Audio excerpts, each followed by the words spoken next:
जय हिंद, स्वागत है आप सभी का आपके अपने चैनल लक्ष्य तक पर। तो चलिए आज की एक और बेहतरीन क्लास आपके सामने उपस्थित हो गई है। आज की क्लास होगी गणित पेडागोजी की और यह क्लास प्राइमरी स्तर वालों के लिए और मिडिल स्तर वालों दोनों के लिए है। आप सब देखिएगा। चलिए क्लास में बहुत ही इंपॉर्टेंट प्रश्न है। पहला प्रश्न देखते हैं क्या कह रहा है। तो पहले प्रश्न में कहा जा रहा है कि गणित में किसी अवधारणा को कई संदर्भों में प्रयोग कर पाना दर्शाता है। क्या दर्शाएगा ये आपसे पूछा जा रहा है। पहला ऑप्शन कह रहा है कि रटंत स्मृति, दूसरा ऑप्शन कह रहा है कि प्रक्रियात्मक ज्ञान और तीसरा कह रहा है कि हस्तांतरणीय समझ और चौथा कह रहा है कि यांत्रिक अभ्यास। तुरंत बताइए कि प्रश्न संख्या एक का उत्तर क्या होने वाला है। चलिए सब लोग एक तरफ से कमेंट करेंगे। देखिए रटंत स्मृति की बात पहले ऑप्शन में करा तो रटंत स्मृति पहले काट दीजिए। बी ऑप्शन में कह रहा है कि प्रक्रियात्मक ज्ञान ये हमारा हो सकता है, देखेंगे आगे। अगला कह रहा है कि हस्तांतरणीय समझ और अगला कह रहा है कि डी ऑप्शन की यांत्रिक अभ्यास। यांत्रिक का तात्पर्य यहाँ होगा बार बार अभ्यास करना। ठीक है, तो ए और डी कट जाएगा। अब आपको बी और सी में से एक उत्तर चुनना है। बताइए कौन सा सही होगा। चलिए यहाँ पर कई संदर्भों में प्रयोग किया जा रहा है तो नोट करिएगा, जब कई संदर्भों में प्रयोग हो रहा है तो कहीं ना कहीं यहाँ पर हस्तांतरणीय समझ विकसित हो रही, यानी कि सी वाला ऑप्शन हमारा सही हो जाएगा। ठीक है, चलिए आगे बढ़ते हैं। आगे देखते हैं अगला प्रश्न क्या कह रहा है हमारा।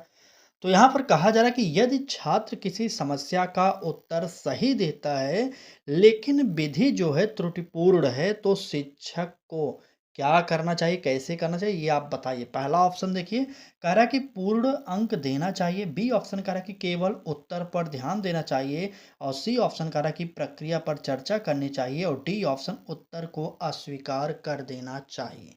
तुरंत बताइए इस प्रश्न का उत्तर क्या होगा। चलिए बिल्कुल, प्रश्न अगर आप आराम से सही से पढ़े होंगे तो आपको उत्तर मिल जाएगा। ध्यान दीजिएगा पहला ऑप्शन क्या कह रहा है कि पूर्ण अंक देने चाहिए। हमने आपको क्या बताया था कि कहीं पर भी किसी भी सब्जेक्ट के अकॉर्डिंग अगर आपको प्रश्न मिल जाए, पूरा अंक देना या अंक देना, उत्तीर्ण करना, ग्रेड देना, पास करना, ये शब्द अगर मिल जाए आपको तो नोट करिएगा ये हमेशा नेगेटिव होते हैं, तुरंत इसे काट दीजिएगा। ठीक है, तो पहला ऑप्शन हम काटेंगे। बी ऑप्शन कह रहा है कि केवल उत्तर पर ध्यान देना चाहिए। बिल्कुल नहीं, हमें उत्तर पर सिर्फ ध्यान नहीं देना चाहिए, ये जानते रहिए। अगला ऑप्शन देखिए, कह रहा है प्रक्रिया पर चर्चा करनी चाहिए, तो बिल्कुल ये हमारा हो सकता है। अगला कह रहा है कि उत्तर को अस्वीकार कर देना चाहिए। उत्तर को अस्वीकार आप नहीं करेंगे, ये आप नोट कर लीजिए। ठीक है, तो यहाँ पर इस प्रश्न का जो उत्तर होगा सी ऑप्शन सही हो जाएगा। आपसे एक निवेदन और करेंगे कि पूरी क्लास जितने भी लोग देखेंगे उनसे विनम्र निवेदन करना चाह रहे हैं कि आप लोग शब्दों को पकड़िए, ऑप्शन को देखिए मत, शब्द देखिए कौन सा शब्द सही हो सकता है, क्योंकि सीटेट में अगर आप फेल होंगे तो इसी शब्दों के चक्कर में फेल होंगे। क्यों? क्योंकि सीटेट के शब्द ही आपको उलझाएंगे परीक्षा में, और कुछ नहीं होता सीटेट में। ठीक है, तो ध्यान दीजिएगा। गणित पेडागोजी अगर बात करें प्राइमरी स्तर पर तो इसका जो है 15 प्रश्न आता है और मिडिल स्तर पर तो 30 लगभग आ सकता है। तो ध्यान दीजिएगा 30 का, हाँ लगभग 30 आ जाएगा पेडागोजी का प्रश्न। ठीक है, चले अगला प्रश्न देखते हैं। यहाँ पर इसके फोल्डिंग से प्रश्न आ गया। हमने आपको क्या बताया था कि इसके फोल्डिंग का प्रश्न किसी भी सब्जेक्ट में पूछा जाए तो लगभग जो उत्तर होगा थोड़ा सा चेंज करके वही उत्तर होता है। इसके फोल्डिंग का शाब्दिक अर्थ होता है अस्थाई सहारा देना, और इसके फोल्डिंग का जो शब्द देने वाले मनोवैज्ञानिक थे वो थे हमारे वाइगोत्स्की साहब। ठीक है, इतना जानते रहिए। आइए प्रश्न देखते हैं। कह रहा है कि गणित शिक्षण में इसके फोल्डिंग का अर्थ क्या है। अभी मैंने बस जस्ट बताया कि ना अस्थाई सहायता देना, तो यहाँ पर वही कुछ होगा, थोड़ा सा शब्दों को बदला जाएगा बस।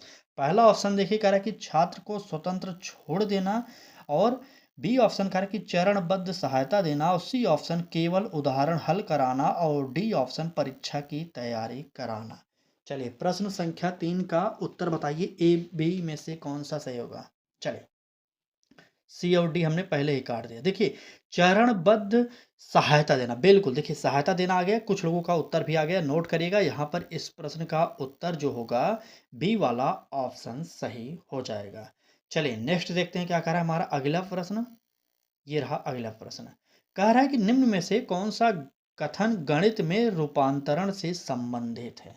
बात रूपांतरण की जा रही है, बताइएगा। पहला ऑप्शन कह रहा है कि सूत्र याद करना, और दूसरा ऑप्शन कह रहा है कि समस्या को चित्र या सारणी में बदलना, तीसरा ऑप्शन कह रहा है कि उत्तर लिखना, और चौथा ऑप्शन कह रहा है कि प्रश्न दोहराना। अगर आप गणित पेडागोजी के प्रश्नों को सॉल्व कर रहे हैं तो याद करिएगा कि यहाँ पर सूत्र याद नहीं करेंगे आप, ना ही रटेंगे। अगर आप हिंदी पेडागोजी के प्रश्नों को सॉल्व कर रहे हैं तो ये मत समझिएगा कि वहाँ पर आप व्याकरण रट सकते हैं या याद कर सकते हैं। तो हिंदी में व्याकरण ये सब नहीं कर सकते, और गणित में सूत्रों को रट कर या याद नहीं कर सकते। पहला ऑप्शन काटिए। ठीक है। आइए डी ऑप्शन पर चलते हैं। यहाँ से अब कह रहा है कि प्रश्न दोहराना, तो प्रश्न दोहराने की बात यहाँ पर नहीं होगा, काट दीजिए।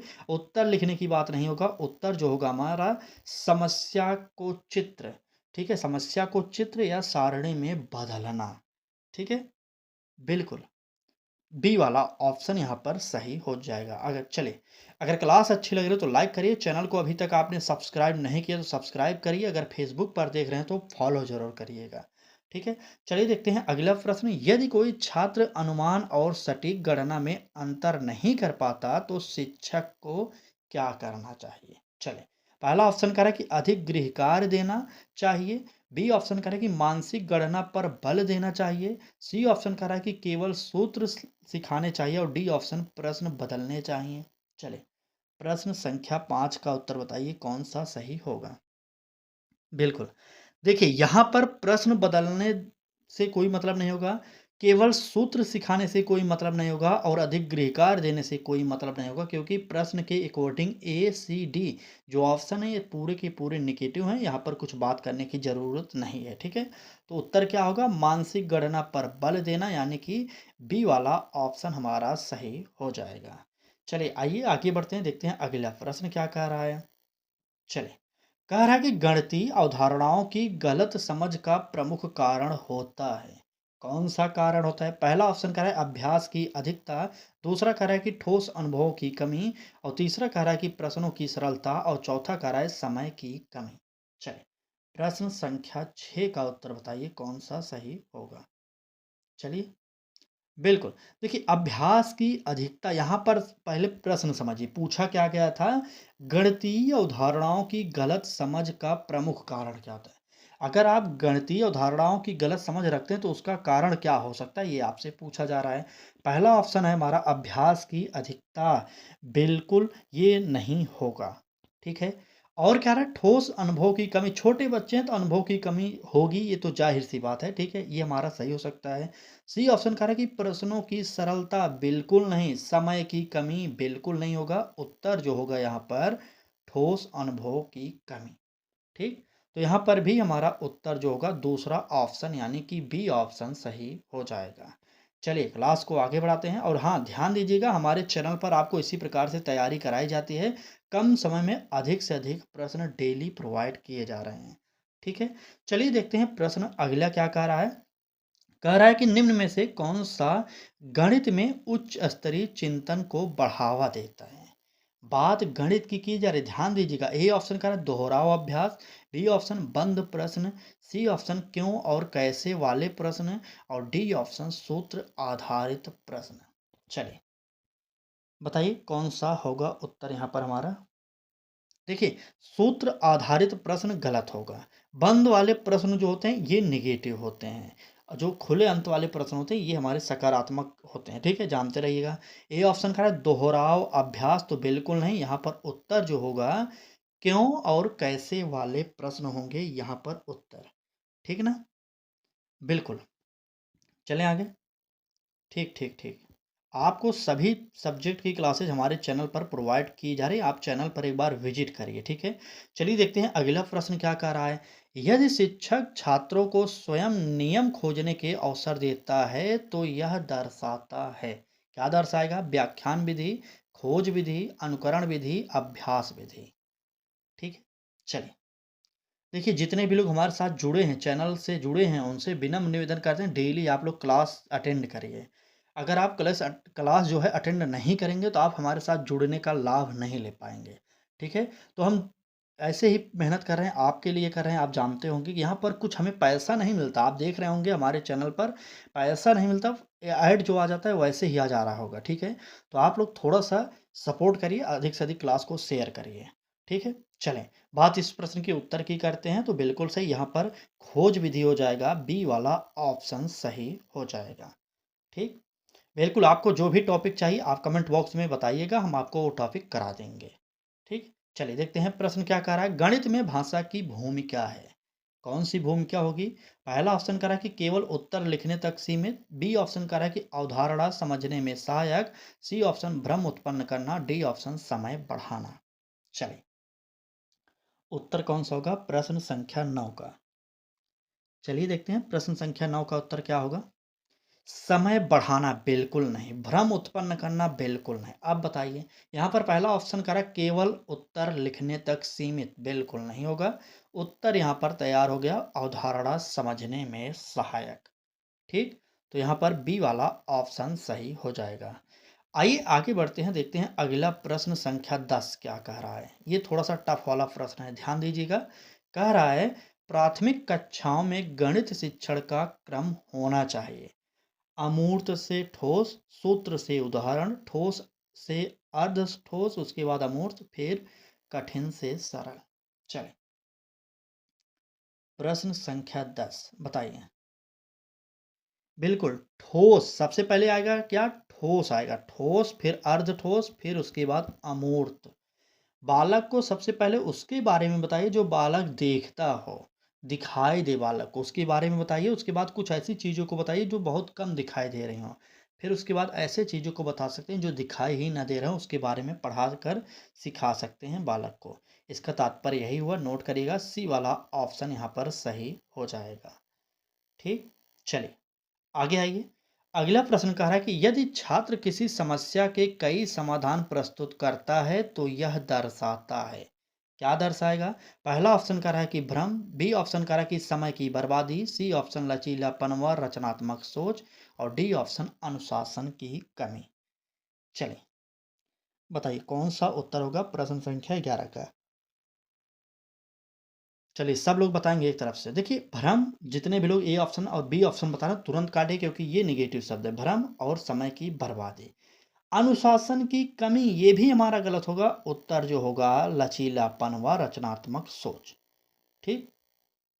चलिए, किसी ने कमेंट किया था कि सर इस प्रकार से क्लास कराइए, सिर्फ उत्तर बताइए। तो आज की कोशिश यही है कि आज की क्लास हम आपको दिखाना चाह रहे हैं किस प्रकार से कम समय में अधिक से अधिक प्रश्नों को सॉल्व कर सकते हैं।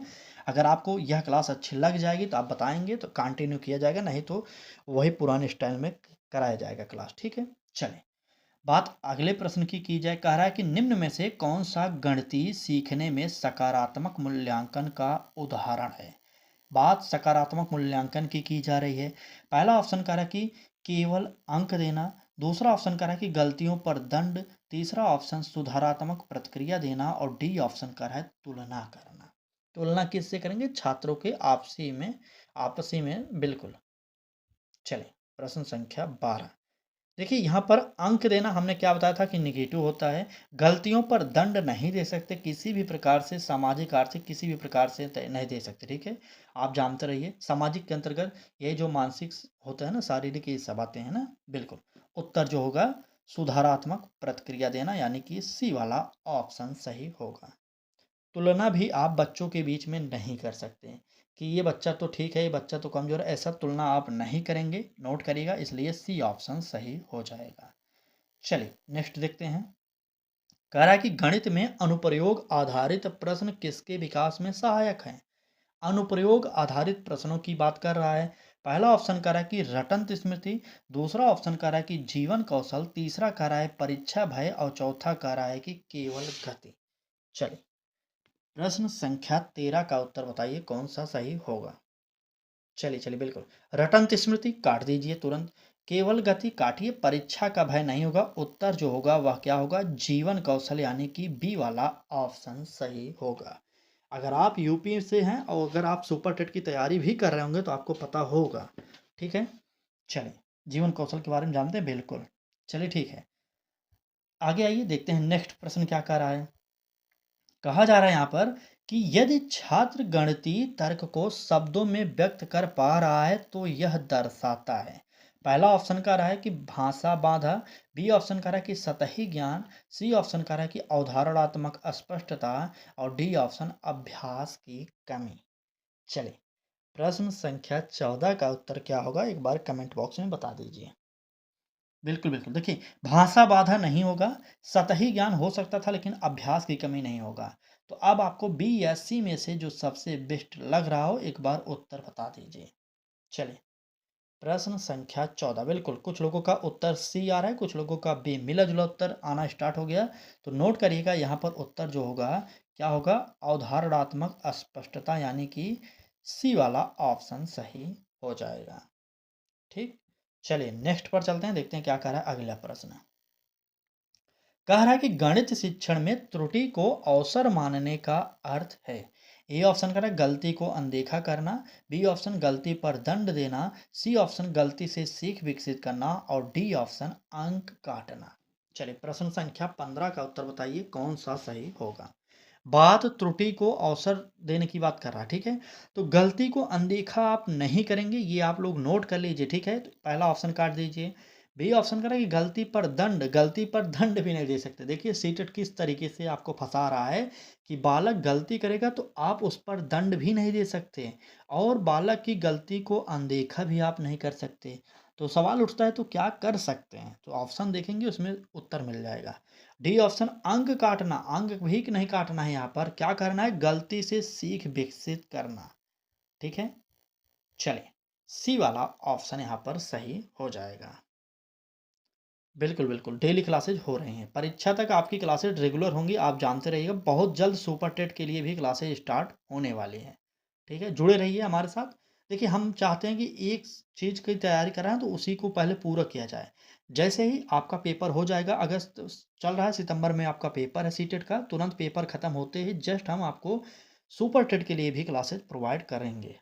ठीक है? तब तक आपका सब वैकेंसी भी क्लियर हो जाएगी। चलिए, प्रश्न देखते हैं क्या कह रहा है। निम्न में से कौन सा गणित शिक्षण का बाल केंद्रित लक्षण है? पहला ऑप्शन कह रहा है कि शिक्षक बोलता रहे, दूसरा कह रहा है कि पाठ्य पुस्तक ही सब कुछ है, तीसरा कह रहा है कि छात्र सक्रिय भागीदारी हो, डी ऑप्शन केवल परीक्षा तैयारी। देखिए, यहाँ पर कह रहा है कि गणित शिक्षण का बाल केंद्रित लक्षण है। जब जैसे ही बाल केंद्रित लक्षण आ जाए तो तुरंत नोट करिएगा, जहाँ पर बालक की भलाई की बात की जा रही हो और बालक ही सर्वे सर्वा हो, वही ऑप्शन सही होगा। देखिए, पहला ऑप्शन क्या कह रहा है कि शिक्षक बोलता रहे, बिल्कुल नहीं। कि अगर शिक्षक ही बोलता रहेगा तो यह जो है शिक्षक केंद्रित हो जाएगी। बी ऑप्शन कह रहा है पाठ्य पुस्तक ही सब कुछ है, पाठ्य पुस्तक भी सब कुछ नहीं है, ये नोट करिए।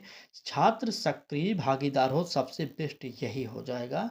सी ऑप्शन यहाँ पर भी सही हो जाएगा। ठीक, चले आगे। क्लास कैसी लग रही है एक बार सब लोग कमेंट करके बताएंगे। और हाँ, निवेदन इतना करेंगे कि क्लास को शेयर करिए। अगर आप भी हमारे साथ जुड़कर तैयारी करना चाह रहे हैं तो आज ही चैनल के साथ जुड़ जाइए। ठीक है, डेली फ्री क्लासेज हो रही हैं आपके लिए। बात प्रश्न की जाए, कह रहा है कि गणित में सतत मूल्यांकन का उद्देश्य है। क्या उद्देश्य है? अंतिम निर्णय लेना। बी ऑप्शन कह रहा है कि सीखने की प्रगति समझना, सी ऑप्शन छात्रों को वर्गीकृत करना, डी ऑप्शन अंक बढ़ाना। चलिए, बताइए। बिल्कुल, हम आपको 10 सेकंड का समय दे रहे हैं, आप कमेंट बॉक्स में उत्तर बताइए। आइए देखते हैं, कह रहा है कि अंतिम निर्णय लेना। सतत मूल्यांकन का कभी भी यह उद्देश्य नहीं होता कि अंतिम निर्णय लिया जाए। काटिए। बी ऑप्शन करें कि सीखने की प्रगति समझना, बिल्कुल यही सही होगा, बी वाला ऑप्शन, सीखने की प्रगति समझना। ठीक है, आप लोग अपना उत्तर मिलाते हुए चलिएगा क्योंकि यहाँ जो प्रैक्टिस करें सीधे आपके पेपर में मिल सकते हैं प्रश्न। ठीक, चले प्रश्न देखिए, कह रहा है कि यदि छात्र गणितीय समस्या को दैनिक जीवन से जोड़ता है तो यह दर्शाता है। क्या दर्शाएगा? पहला ऑप्शन कह रहा है कि विषय कठिन है, दूसरा कह रहा है कि सीख सार्थक है, तीसरा कह रहा है अभ्यास कम है और डी कह रहा है कि भ्रम है। तो भ्रम किसी भी बात की नहीं है। विषय कठिन नहीं मानेंगे। अब आपको ए और सी में से एक उत्तर चुनना पड़ेगा। चलिए, प्रश्न संख्या 18 बताइए। बिल्कुल, बिल्कुल। देखिए क्या यहाँ पर गलती हो गई ना, 1 मिनट चलिए। ठीक, ठीक, बी और सी में से चुन लीजिए भाई, बी और सी में से चुनिए। चलिए, अभ्यास कम है ये नहीं होगा, यहाँ पर बी वाला ऑप्शन होगा। सीख सार्थक है, नोट करिएगा, बी वाला ऑप्शन सही होगा।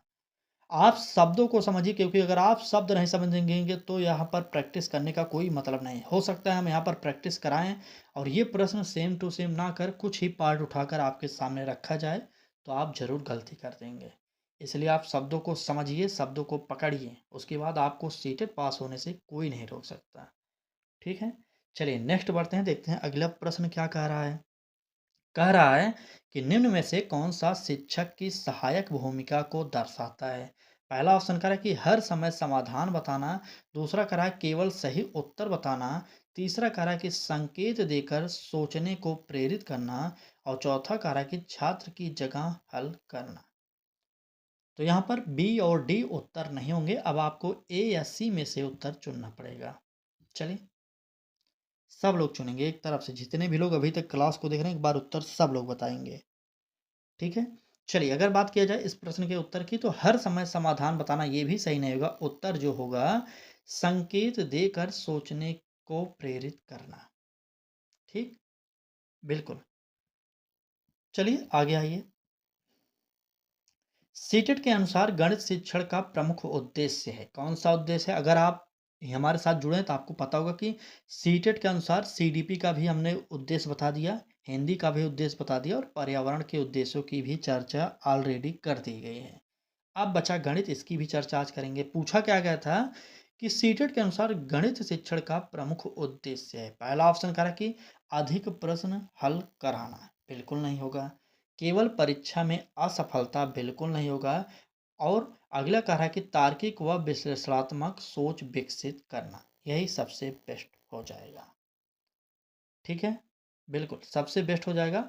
आज की क्लास में बस इतने ही प्रश्न थे, बाकी क्लास कैसी लगी कमेंट करके ज़रूर बताइएगा। अगर चैनल से जुड़ गए हैं, तो आने वाली क्लासेज को ज़रूर डेली देखिए, लाइव देखिए। ठीक है? बाकी आज की क्लास में कितने प्रश्नों का उत्तर आपने सही दिया, इसको भी आप कमेंट बॉक्स में बताइएगा ज़रूर। ठीक है? चलिए, धन्यवाद।